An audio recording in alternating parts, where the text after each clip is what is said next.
The Meditations of the Emperor Marcus Aurelius Antonius. Book 7. What is vice? Is it what you have often seen? In every instance of it, keep in mind that you have often seen the like before. Search up and down. You will find sameness everywhere. Among the events which fill the history of ancient, middle, and present ages, among the things of which our cities and our households are full today, nothing is new. All is familiar and fleeting. How can the great principles of life become dead if the impressions which correspond to them be not extinguished? These impressions you may still rekindle. I can always form the proper opinion of this or that. And if so, why am I disturbed? What is external to my mind is of no consequence to it. Learn this, and you stand upright. You can always renew your life. See things again as once you saw them, and your life is made new again.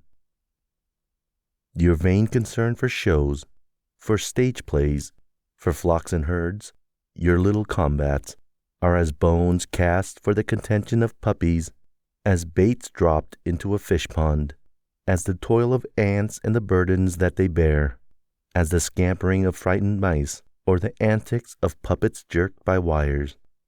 It is then your duty amid all this to stand firm, kindly and not proud, yet to understand that a man's worth is just the worth of that which he pursues.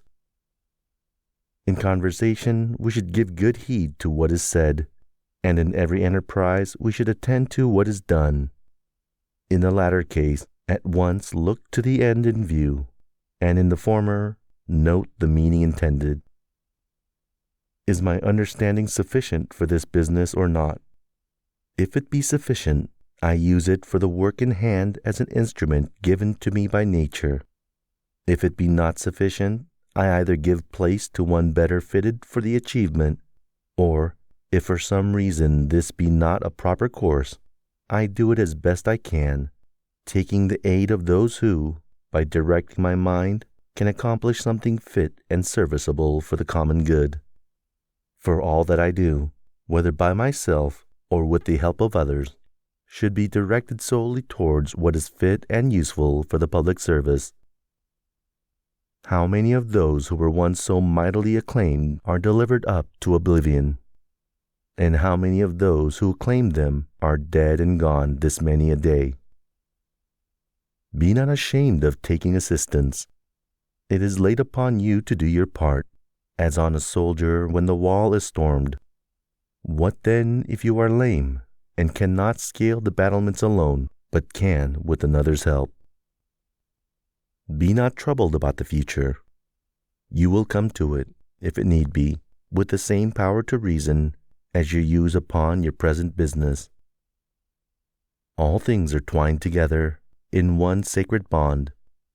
Scarce is there one thing quite foreign to another. They are all ranged together and leagued to form the same ordered whole. The universe, compact of all things, is one. Through all things runs one divinity. Being is one. And law, which is the reason common to all intelligent creatures.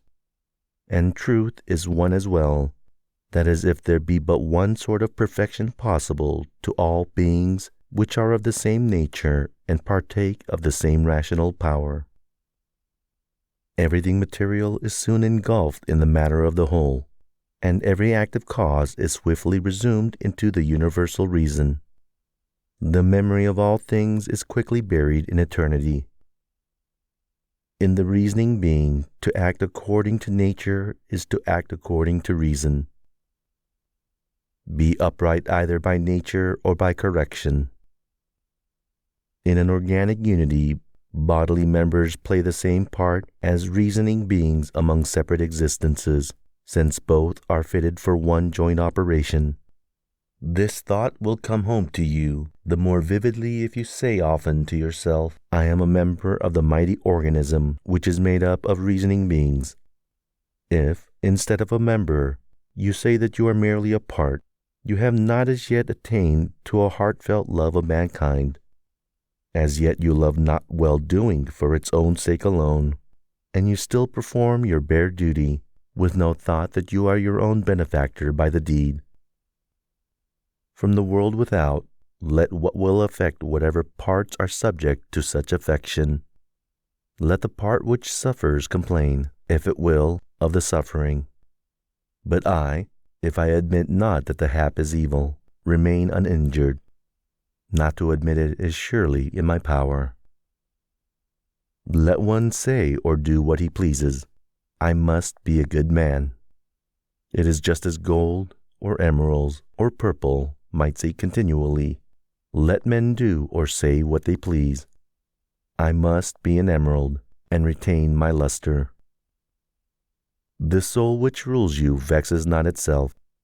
It does not, for example, awake its own fears or arouse its own desires. If another can raise grief or terror in it, let him do so. By its own impressions, it will not be led into such emotions. Let the body take thought, if it can, for itself, lest it suffer anything and complain when it suffers. The soul, by means of which we experience fear and sorrow, and by means of which, indeed, we receive any impression of these, will admit no suffering. You cannot force it to any such opinion. The ruling part is in itself free from all dependence, unless it makes itself dependent. Similarly, it may be free from all disturbance and obstruction, if it does not disturb and obstruct itself. To have good fortune is to have a good spirit or a good mind. What do you here, imagination? Begone, I say, even as you came. I have no need for you. You came, you say, after your ancient fashion. I am not angry with you, only begone. Do you dread change? What can come without it? What can be pleasanter or more proper to universal nature? Can you heat your bath unless wood undergoes a change? Can you be fed unless a change is wrought upon your food? Can any useful thing be done without changes? Do you not see, then, that this change also which is working in you is even such as these, and alike necessary to the nature of the universe? Through the substance of the universe, as through a torrent, all bodies are born. They are all of the same nature, and fellow workers with the whole, even as our several members are fellow workers with one another. How many a Chrysippus, how many a Socrates, how many an Epictetus hath the course of ages swallowed up? Let this thought be with you about every man, and upon all occasions. For this alone I am concerned, that I do nothing that suits not the nature of man, nothing as a man's nature would not have it, nothing that it wishes, not yet. The time is at hand when you shall forget all things, and when all shall forget you. It is man's special business to love even those who err, and to this love you attain, if it is born in upon you that even these sinners are your kin, and that they offend through ignorance and against their will. Remember also that in a little while both you and they must die. Remember before all things that they have not harmed you, for they have not made your soul worse than it was before. Presiding nature from the universal substance, as from wax, now forms a horse, now breaks it up again, making of its matter a tree, afterwards a man, and again something different. Each of these shapes subsists but for a little. Yet there is nothing dreadful for the chest in being taken to pieces, any more than there formerly was in being put together. A wrathful look is completely against nature. When the countenance is often thus deformed, its beauty dies, in the end is quenched forever, and cannot be revived again. Seek to comprehend from this very fact that it is against reason. And if the sense of moral evil be gone as well, why should a man wish to remain alive? In a little space nature, the supreme and universal ruler, will change all things that you behold. Out of their substance she will make other things, and others again out of the substance of these, so that the universe may be ever new. Whenever someone offends you, consider straight how he has erred in his conceptions of good or evil. When you see where his error lies, you will pity him, and be neither surprised nor angry. Indeed, you yourself perhaps still wrongly count good the same things as he does, or things just like them. Your duty then is to forgive. And if you cease from these false ideas of good and bad, you will find it the easier to grant indulgence to him who is still mistaken. Dwell not on what you lack so much as on what you already have. Select the best of what you have, and consider how passionately you would have longed for it had it not been yours. Yet be watchful, lest by this joy in what you have you accustom yourself to value it too highly, so that if it should fail, you would be distressed. Retire within yourself. The reasoning power that rules you naturally finds contentment with itself in just dealing, and in the calm which such dealings brings. Blot out imagination.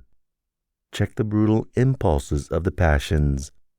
Confine your energies to the present time. Observe clearly all that happens either to yourself or to another. Divide and analyze all objects into cause and matter. Take thought for your last hour. Let another sin remain where the guilt lies. Apply your mind to what is said.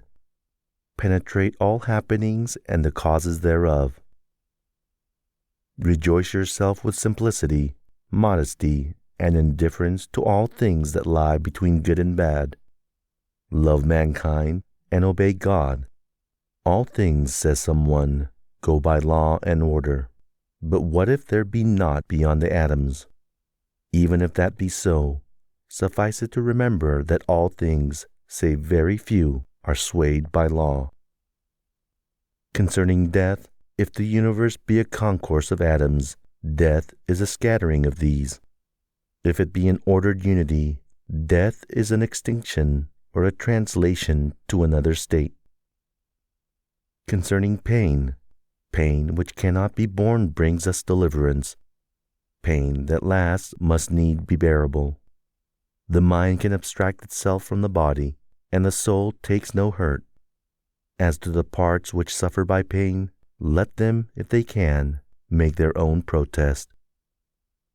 Concerning glory, consider the understanding of men, what they shun and what they pursue, and reflect that, as heaps of sand are driven one upon another, and the latter drifts bury and hide those that went before, so too in life the former ages are soon buried by the next.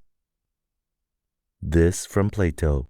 To the man who has true grandeur of mind, and who contemplates all time and all being, can human life appear a great matter? Impossible, says the other. Can then such a one count death a thing of dread? No, indeed. It is a saying of Antisthenes that it is a part of a king to do good and reap reproach. It is a shameful thing that the countenance should obey the mind, should compose and order itself as the mind bids it, while the mind cannot compose and order itself as it wills. Vain is all anger at external things, for they regard it nothing. Give joy to us and to the immortal gods, for life is, like the laden ear, cut down, and some must fall and some unreaped remain. Me and my children, if the gods neglect, it is for some good reason. For if I keep right and justice on my side, weep not with them, and still these throbs of woe. From Plato, I would make him this just answer. You are mistaken, my friend, to think that a man of any worth should count the chances of living and dying. Should he not rather, in all he does, consider simply whether he is acting justly or unjustly, whether he is playing the part of a good man or a bad? He says again, in truth, Athenians, The matter stands thus: whensoever a man has chosen his stand, judging it the fittest for him, or whatsoever he is stationed by his commander, there I think he should stay at all hazards, making no account of death or any other evil but dishonor. Again, consider, my friend, whether the truly noble and the truly good be not something quite apart from saving and being saved. The man who is a man indeed should not set his heart on living through a few more years of life, nor should he make that the end of his desire.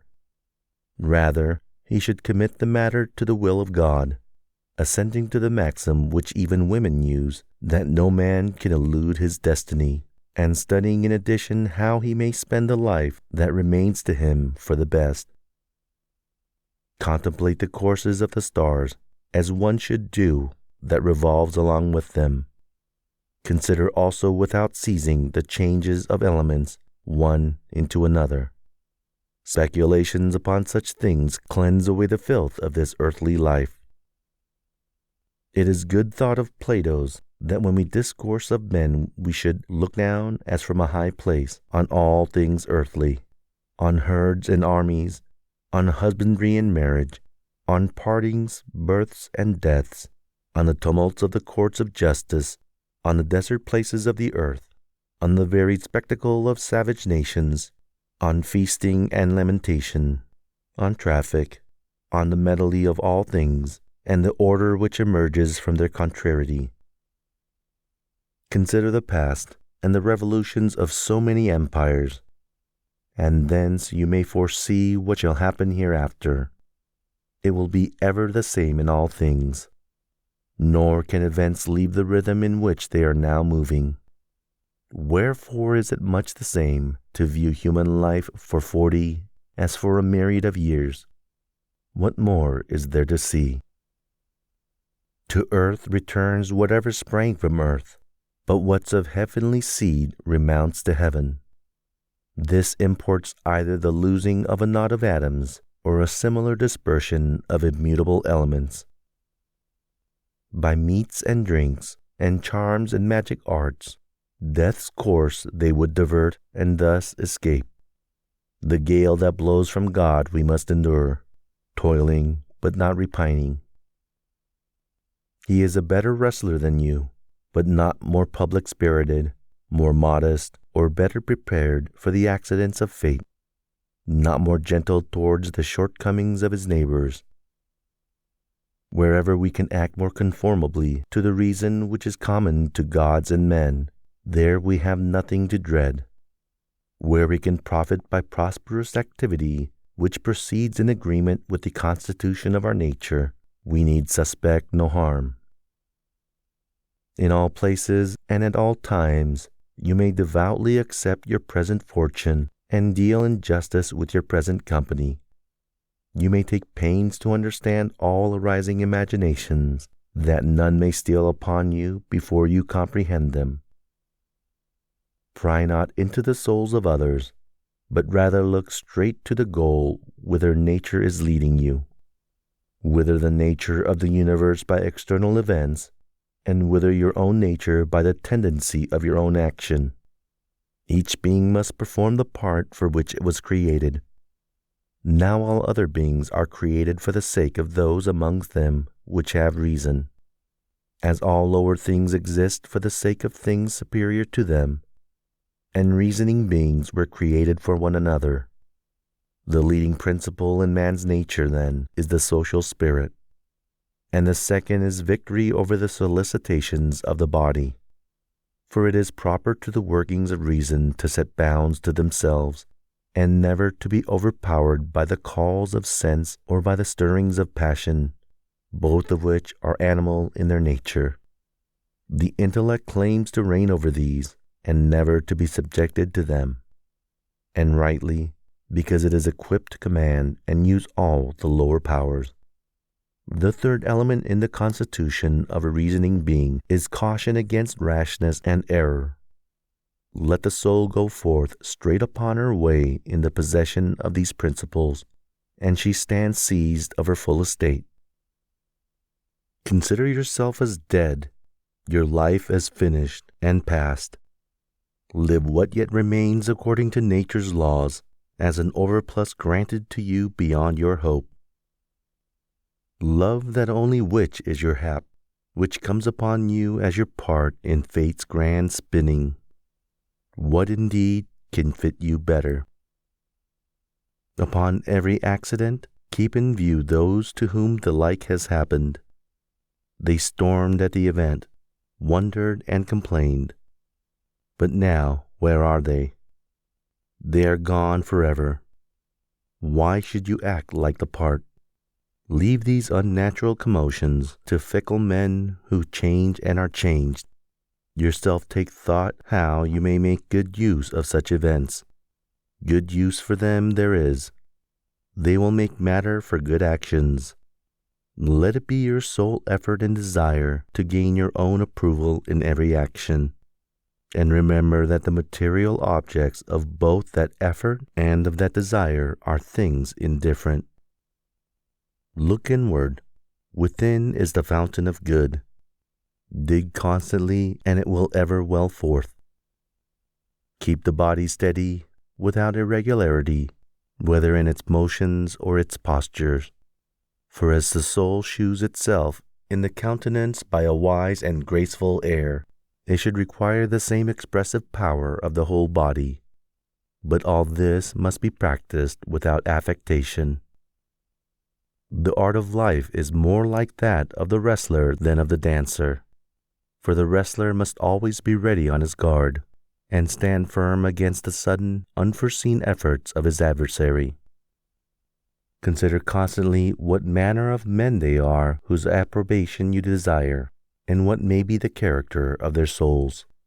Then you will neither accuse such as err unwillingly, nor need their commendation when you look into the springs of their opinions and their desires.